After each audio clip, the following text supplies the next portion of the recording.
What I feel is one of the more underappreciated aspects of YouTube is its ability to bring back hidden gems into relevancy. This phenomenon can be seen in the city pop genre, which the name itself was actually coined by the internet. It's this aspect of the internet that I find astonishing.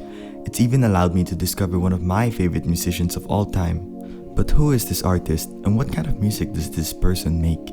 Who would appreciate this kind of music? So the genre of our artist today is sort of a fusion of many influences, ranging from folk, jazz, bossa nova, flamenco, psychedelic rock, etc.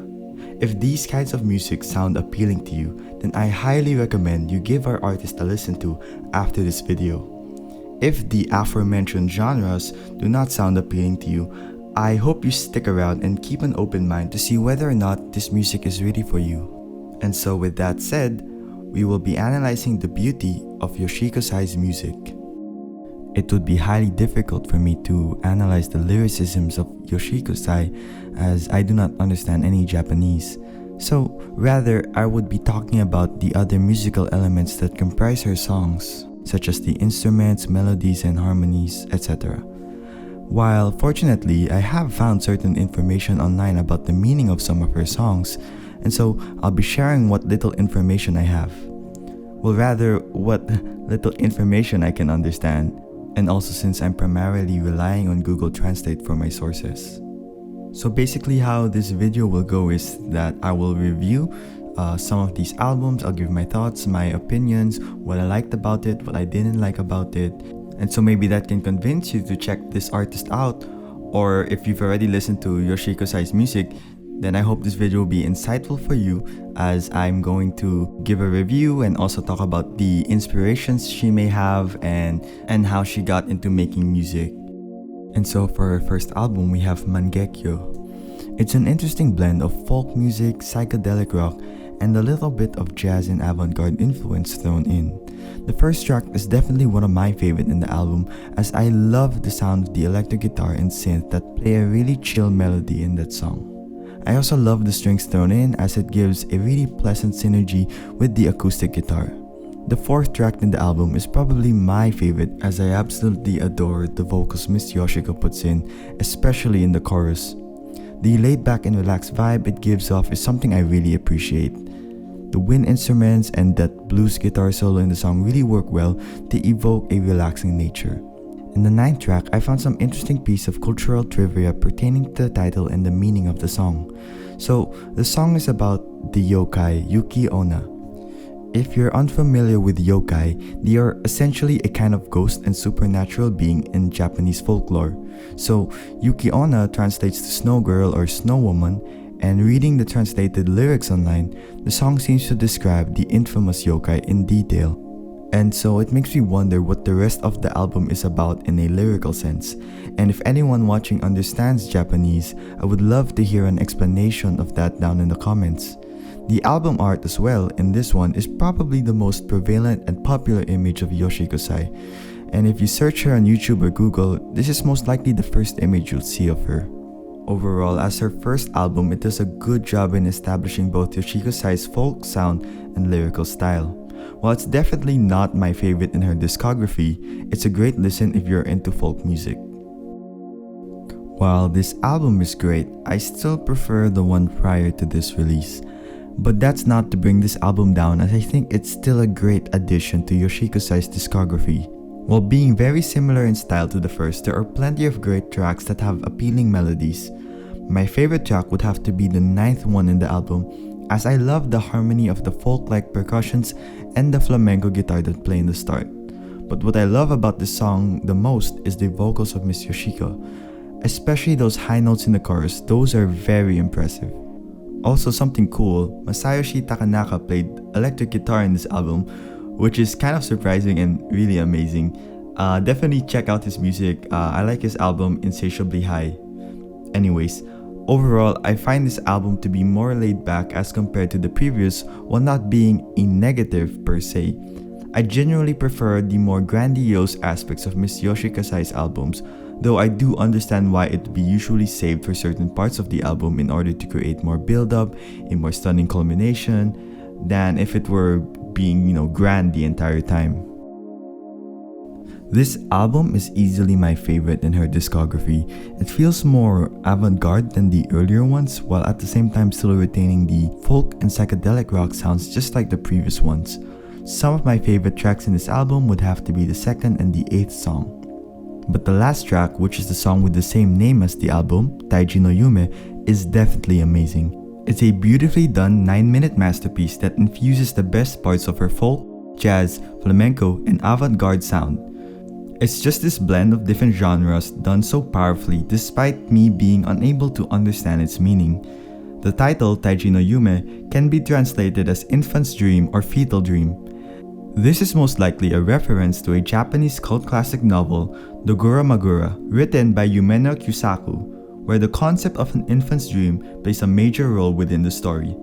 Overall, it's an excellently composed song, and I can definitely see why it's one of her most popular ones in YouTube.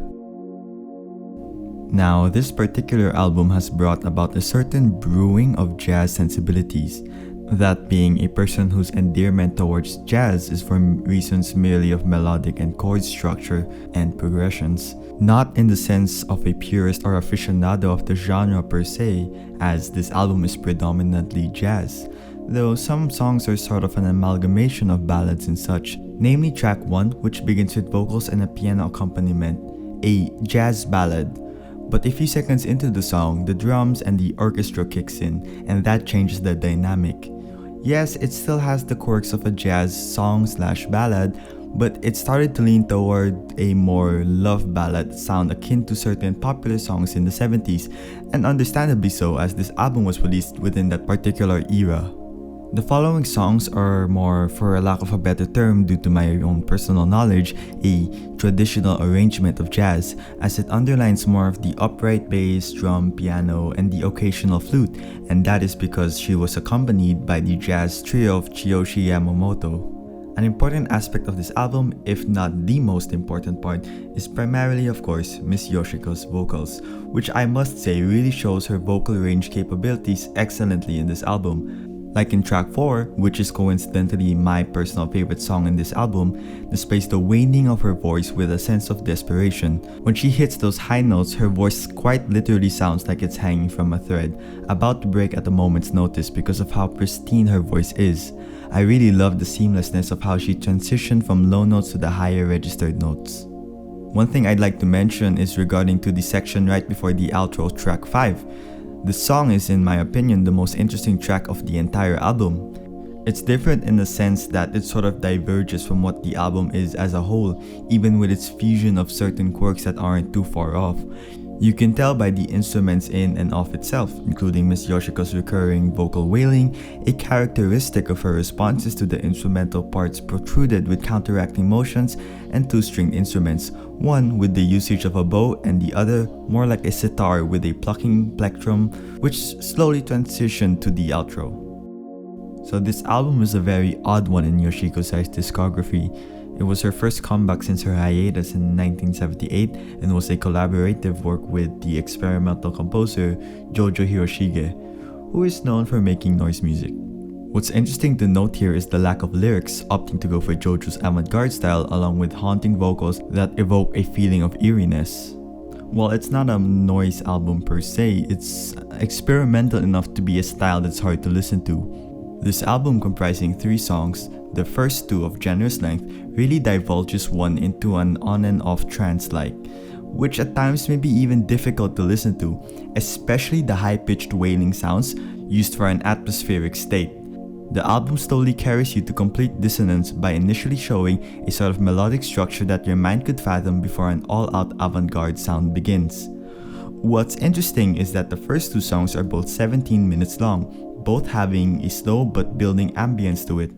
The album begins with the first track, Crimson Voyage, which reveals the whole theme of the album as a high-pitched ghostly sound laying ground for the entire song, which then slowly introduces a new sound, a drum that begins quite relaxed at a slow tempo, then as everything becomes more intense appear wailing sounds, a distorted dissonant atmosphere, and then the drums play much faster.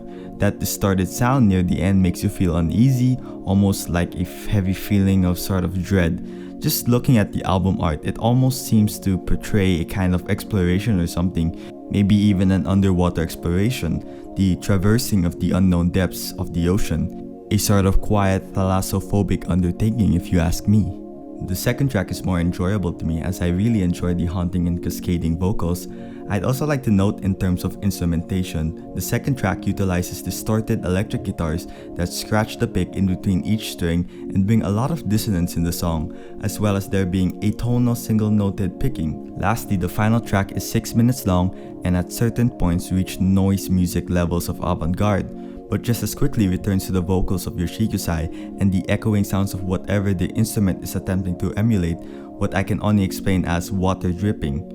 Overall, it's a very interesting collaboration done since it's limited to only a minimal amount of instruments playing at the same time, as well of course the vocal accompaniment, which gives its unique character. Although it is interesting, it is not something I would, regularly listen to. I would say that this album is rather eclectic as it ranges from folk, rock, ballad, jazz, and of course the intrinsic avant-garde elements. Each song in this album has a particular sounding theme, which gives it a wide array of new sounds whilst listening to the progression of the album. In terms of instrumentation, the album uses a proficient amount of strings, like in the song Voyage, which is actually mainly driven by strings. I also really enjoyed the usage of the electric guitars, which can be heard in 3 songs, Today and Tomorrow, Kawarimino, and I'm not sure if this is correct, but it's called Tabi wa Owari Nai. Sorry about that. But anyways, I also enjoyed that driving sound that increases the rhythmic aggression that also adds upon the already established as well as intriguing melodic hook. Particular songs such as Hira Hira and Dejab are mainly characterized by piano, bass, and drums that utilize brush sticks. I was also fairly surprised with the song Kawarimino because it had both a samba and acid jazz feel to it. It was a very interesting listen to me as I thought the percussive elements in the song were very intriguing. I'd also like to mention the song Dejab, which reminded me of the sort of film noir music I listened to. So I guess the album in general has given me sort of an understanding of Miss Yoshiko's artistic evolution after taking a long hiatus, as this album was released in 2008. My favorite song in this album is Tabi Owari Nai, which I liked because of her vocal melodies, as well as the chords that filled in for the vocal pauses, especially in the verse part of the song, and generally the simplicity of it. Other folk songs include Mayu no Kamai, a very minimalist folk song that gave me the impression of wandering into the wilderness, and Aoi Hana, which to me sounded like it had some sort of Arabian folk influence because of the rhythmic patterns and the vocal melody used in the song. And so for the last album, we have the live recording of Yoshiko Sai from 1976 to 1979, which was released in 2008. It's comprised of songs from 3 of her albums from within that time period, Mikkō, Taiji no Yume, and A Room with a Butterfly. This being a live performance opened it to minute variances in terms of playing these songs, some of which were more simplified, as such in蝶のすむ部屋, where it was brought down to a singular instrument, the guitar, whereas its original recording included the bass, drum, piano, and even a string section. But I must happily say that I preferred certain songs in a live setting as it seemed to fit better, at least to me, as in certain cases some of the songs in fact may sound better live, like the song Haru, which I preferred the live version because aside from the rawness of Miss Yoshiko's vocals, it included an instrumental part that I thought very much fitted the song nicely. Lastly, I'd like to particulate the simplification of the live versions. I like the feel it suggests in contrast to the original recording. It's something different. As I mentioned earlier about蝶のすむ部屋, even with it being broken down to a single instrument, it sounded in a sense more emotional. The vocals and the guitar had to compensate for the emotional presence of the strings, and it did. Generally, I think that this album as a whole is pretty good because it gives a different perspective on some of her popular songs. So that concludes my opinion on her albums. And I'd also like to apologize for butchering a lot of the Japanese names. I hope no one Japanese gets offended by this or even cringe by how I'm saying some of these words. And so for the next portion of this video, I'd want to take a good deep dive in the biography of Miss Yoshiko Sai because It's interesting to understand her perspective and the context of why she's written some of these songs this way. The information used is directly taken from her official website, but it's completely in Japanese, therefore I cannot confirm whether or not the translation I used is completely accurate. So if there is any misinformation in the video, please let me know in the comments and I will correct them.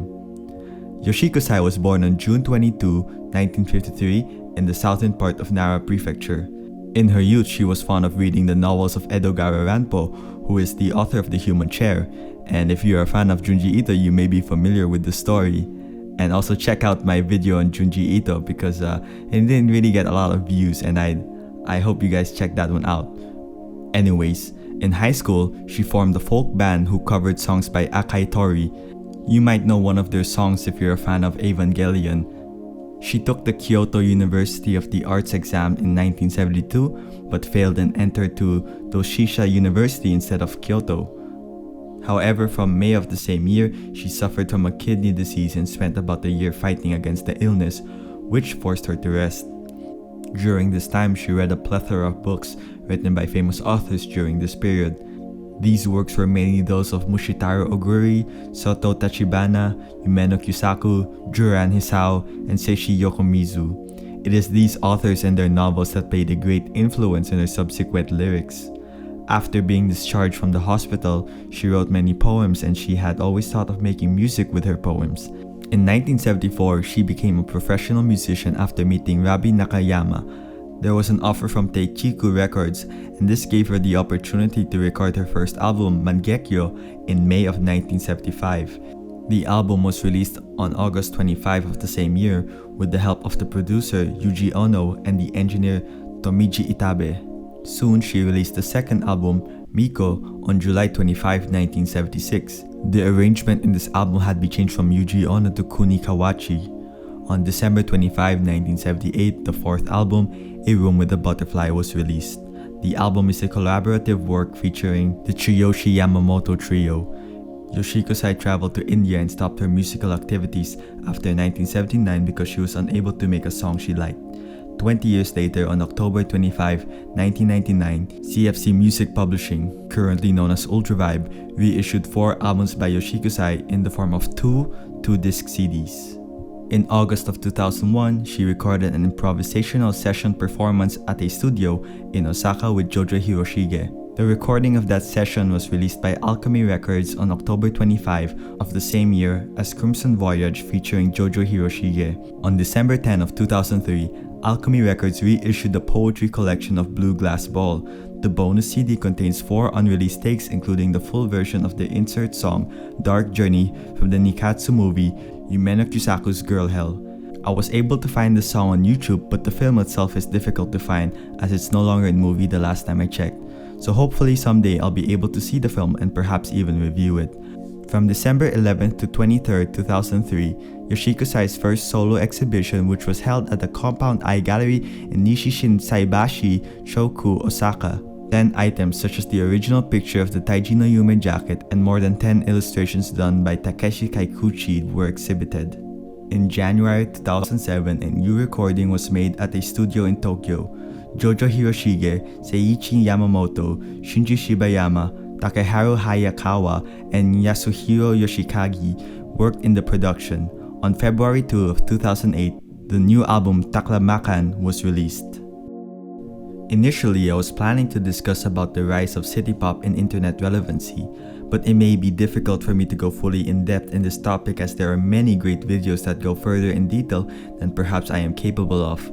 But rather, I would like to utilize this portion of the video to appreciate the genre of similar niche Japanese songs as well as a bit of my opinion on them. So if you want songs that are similar in style to Yoshiko Sai, then I also have an artist I can recommend. Hako Yamasaki's Tobisamu is a great folk album with hauntingly petrifying vocals that are more youthful than Yoshiko Sai's mature voice. Nobu Kawana's Nobu no Umi is a simple and depressing album about the sea. Honestly, this album can be an entire video on its own because of the context of what she wrote. Doji Morita's Mother Sky is also a very soothing album with vocals that are gentle and guitar playing that is melancholy. And lastly, I'll recommend Higurashi's Machikase Kisetsu. It's a great folk album, and I think if you enjoy Yoshiko Sai's music, you'll enjoy theirs. So I hope you guys check out these artists I recommended, or maybe even purchase these albums to support them. A majority of these talented people are not in Spotify or Apple Music, so your best bet is to find them in YouTube. Fortunately, Yoshiko Sai's music is on Spotify and Apple Music. I don't know when it was added, because for the longest time I was listening to her songs on YouTube. So now you can check out her songs on Spotify and Apple Music. I'd also like to thank all those channels that have uploaded these hidden gems and bring exposure to great artists who deserve it. So the next time you see a song recommended on your YouTube channel, I think that you should definitely give it a shot, because if I didn't do that with Yoshiko Sai's music back in 2016, I would have missed out on a lot of great artists. Because it was from that starting point that I was introduced to city pop songs, city pop artists like Taiko Onuki and Maria Takeuchi. Just Yoshiko Sai's music is the starting point of the biggest turn in my taste in music. And so I'm not trying to say like I hope that happens to you guys, because you might already have had an experience like that, but being open-minded gives chance to have experiences you never thought you could have. So moral of the story is just click on that video. Thank you so much for watching this video. This topic was actually something I've been wanting to talk about ever since I released my Persona 2 video. It just took quite a while for me to actually gather my thoughts and do a bit of research. This video would not have been possible without my friend Benj, who helped me write the script for this video. So I just really want to give a big shout out to my boy. He's an expert in music, well, at least more than I am, so I really appreciate his help. So to conclude this video, I hope you guys leave a like if you enjoyed this video, and if you didn't really agree with my points, please let me know in the comments, because I would like to read that and we could have a discussion there. Either way, just tell me what you thought about her music after you've listened to it, or if you've already listened to it, then let me know if you liked or disliked it. Anyways, see you guys in the next video.